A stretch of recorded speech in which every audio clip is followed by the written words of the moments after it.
So hello guys, it's me Ayush और मैं तुम सभी का वेलकम करता हूँ चैनल के एक और ब्रांड न्यू वीडियो में। और आज के वीडियो में हम लोग एक्सप्लेनेशन करने जा रहे हैं वाइकिंग्स के सीजन 5 के एपिसोड नंबर 9 का। So now without wasting any more time, let's get on to the explanation. So episode चालू होता है, हम देखते हैं बैटल की वजह से बहुत सारे लोग मर चुके होते हैं, बहुत सारे लोग इंजर्ड होते हैं और फैमिलीज अपने लोगों का इंतजार कर रही होती हैं कि वो जिंदा हैं या मर गए हैं। इसके बाद सीन शिफ्ट के बिशॉप हेगमन के ऊपर जाता है, जो कि लगार्था को उसकी जान बचाने के लिए थैंक यू बोलते हैं और पूछते हैं कि आखिरकार लगार्था ने ऐसा किया क्यों। जिसका लगार्था जवाब देती है कि उसे भी नहीं मालूम, मगर इन फ्यूचर में शायद पता लग सकता है। फिर वो दोनों थोड़ा बात करते हैं लाइफ के बारे में, गॉड के बारे में। बिशॉप हेगमन बताते हैं कि वो अपनी लाइफ की परवाह करते हैं और गॉड सबको इक्वली प्यार करते हैं। लगार्था बिशॉप हेगमन से पूछती है कि क्या वो सबको इक्वली प्यार करता है, जिसपे बिशॉप हेगमन जवाब देते हैं कि हाँ, मगर वो औरतों से कुछ ज्यादा प्यार करते हैं और सिर्फ स्पिरिचुअल वे में नहीं बल्कि दूसरी तरह से भी। बिशॉप हेगमन बताते हैं कि उन्होंने अपनी लाइफ में इस वजह से काफी सारे पाप किए हैं, क्योंकि जैसा तुम लोगों को मालूम होगा, प्रीस्ट्स को वुमेन्स के साथ सेक्सुअल रिलेशनशिप्स नहीं रखने दिए जाते हैं। मगर लगार्था बिशॉप हेगमन को बताती है कि उसके रिलीजन में इस चीज को बुरी तरह से नहीं देखा जाता है और बिशॉप हेगमन कहते हैं कि वो इस चीज के लिए लगार्था से जेलस है। इसके बाद सीन शिफ्ट होकर किंग हेरल्ड के ऊपर जाता है, जो कि आइवर से कहते हैं कि वो आइवर की वजह से ये बैटल हारे। पहले शुरुआत में उनके पास एडवांटेज था और अगर आइवर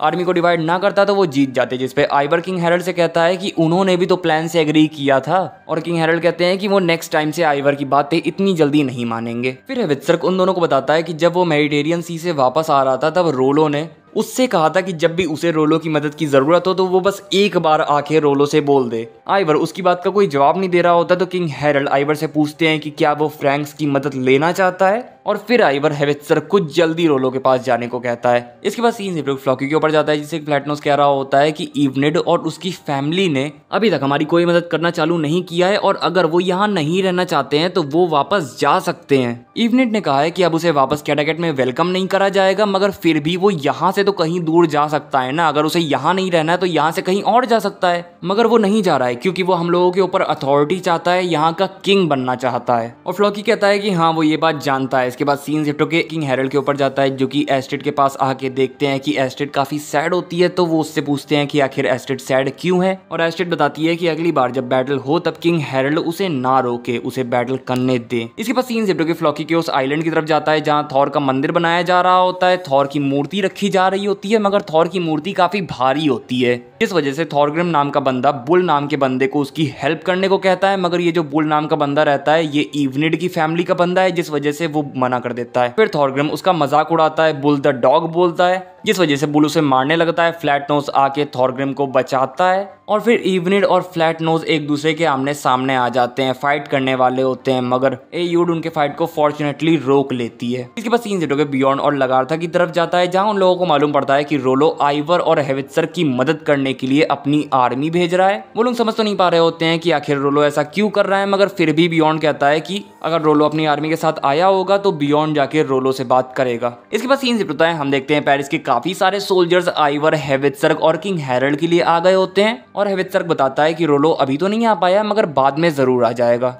और रोलो ने एक शर्त भी रखी है कि हम बियॉन्ड को ना मारे, बियॉन्ड की लाइफ बख्श दें। और आइवर कहता है कि ठीक है, हम बियॉन्ड को नहीं मारेंगे। इसके बाद सीन शिफ्ट होकर फ्लॉकी के उस आइलैंड की तरफ जाता है और थॉर के ऊपर चढ़ाने के लिए एक बकरे की बलि देके उसके ब्लड को निकाला जाता है, मगर तभी बुल और उसकी फैमिली आके उस ब्लड को डिसरिस्पेक्ट करने लगती है। इस चीज को देख के फ्लॉकी गुस्सा हो जाता है और बुल के ऊपर अटैक करने जा रहा होता है, मगर तभी एयूड फ्लॉकी को रोक लेती है और फ्लॉकी बुल को नहीं मारता। इसी बात सीन शिफ्ट होकर हेगमन के ऊपर जाता है, जो कि लगार्था के पास आता है, उससे थोड़ी बहुत बातचीत करता है एंड इस बातचीत के बीच में वो काइंड ऑफ इशारों में लगार्था से प्रपोज कर देता है और लगार्था भी उसका प्रपोजल एक्सेप्ट कर लेती है, जिसके बाद प्रोबेबली ये दोनों सेक्स करते हैं। इसके बाद सीन शिफ्ट होकर ऊबे के ऊपर जाता है, जो कि टोरवी को मरगत की सारी बातें बता रहा होता है और हमें यहाँ पे मालूम पड़ता है कि ऊबे मरगत द्वारा मैनिपुलेट नहीं हुआ है, बल्कि अब वो टोरवी के प्रति ज्यादा अट्रैक्टेड हो रहा है। और इसके बाद ये दोनों चुम्मा चाटी करने लग जाते हैं। इसके बाद सीन शिफ्ट होकर कैटागेट की तरफ जाता है, जहां हम देखते हैं कि मरगत टोरवी के बच्चों को काफी बुरी तरीके से ट्रीट कर रही होती है और उनसे कह रही होती है कि तुम्हारी मदर टोरवी बैटल में मर गई होगी। इसके बाद सीन शिफ्ट होकर बियॉन्ड के ऊपर जाता है, जो कि आइवर के पास आ चुका होता है और उसे मालूम पड़ता है कि यहाँ पर तो रोलो है ही नहीं, जिसके बाद वो वापस से आइवर को कन्विंस करने की कोशिश करता है कि अपने फादर के लिए वो ऐसा ना करे,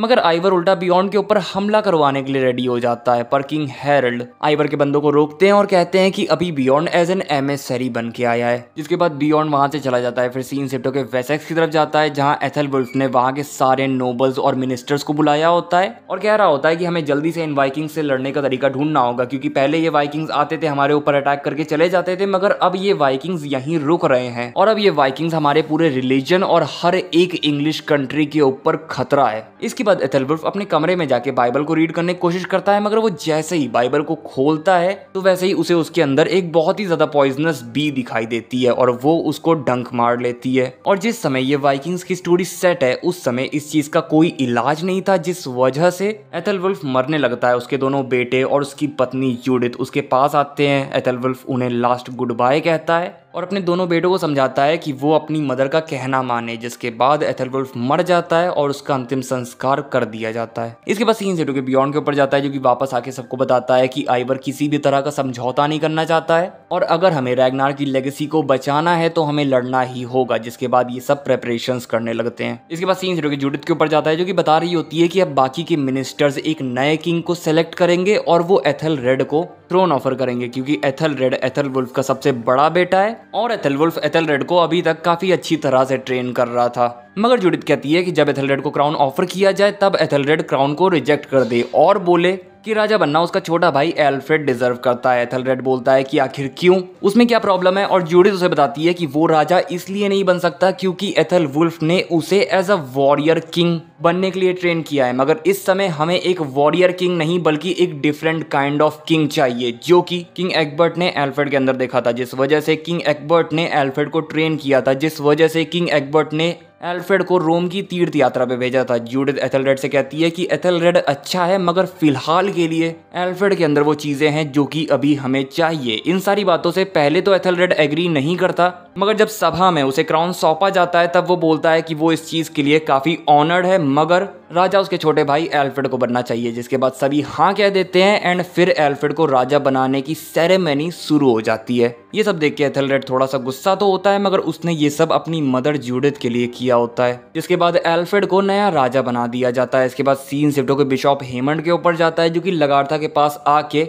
उससे अपनी लॉयल्टी प्लेज करते हैं और कहते हैं कि अब से वो हमेशा उसकी साइड रहेंगे। इसके बाद सीन शिफ्ट होकर फ्लॉकी के उस आइलैंड की तरफ जाता है जहां किसी ने थॉर के टेम्पल को आग लगा दी होती है। थॉरग्रिम कहता है बुल ने ऐसा किया है, जिसके बाद बुल थॉरग्रिम के ऊपर अटैक करके थॉरग्रिम को जान से मार डालता है और इसके साथ ये एपिसोड यहीं पर खत्म हो जाता है। सो गाइस बस यही था वीडियो। अगर वीडियो अच्छा लगा हो तो लाइक कर देना, चैनल पे नए हैं तो सब्सक्राइब करके बेल आइकन दबा देना। मैं मिलूंगा तुम लोगों से नेक्स्ट वीडियो में, तब तक के लिए बाय बाय टाटा।